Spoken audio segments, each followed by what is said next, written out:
Hi అండి అందరికీ good morning. అందరూ బాగున్నారా? అందరూ బాగుండాలి, అందులో మేము ఉండాలని మనస్ఫూర్తిగా కోరుకుంటున్నాను.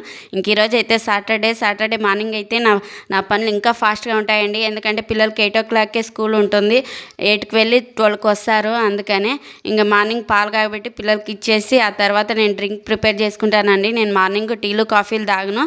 మామూలుగా అయితే సాటర్డే రోజు దోశ ఇడ్లీ చేస్తుంటాను. కానీ నిన్న వేరే ఫంక్షన్ ఉండడం వల్ల అక్కడికి వెళ్ళడం వల్ల నేను ఇడ్లీ దోశ చేయలేదు. అందుకే ఉప్మా చేస్తున్నానండి. మనకి సడన్గా ఏదైనా టిఫిన్ గుర్తొచ్చేదంటే, చేయాలనిపించినప్పుడు జల్దీ అయ్యేదంటే ఉప్మా కదండి. అందుకే ఉప్మా చేసినాను.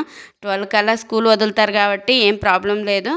9:30 కల్లా పిల్లలకి అక్కడ టిఫిన్కి వదులుతారండి. అందుకని ఇంట్లో కొద్దిగా తినేసి మళ్ళీ స్కూల్కి బాక్స్ తీసుకొని పోతారు. ఇంకా వేడిగానే ఉంటుందండి ఉప్మా అయితే. అందుకనే శనివారం మాత్రమే ఉప్మా చేస్తాను. మామూలుగా అయితే ఉప్మా చేయను. ఇంకా ఇద్దరు పిల్లలకి జడలు వేసేసి స్కూల్కి పంపించేసిన. ఇంకా నా డ్రింక్ తాగుతున్నాను. వీడియోస్ లైక్ చేయండి.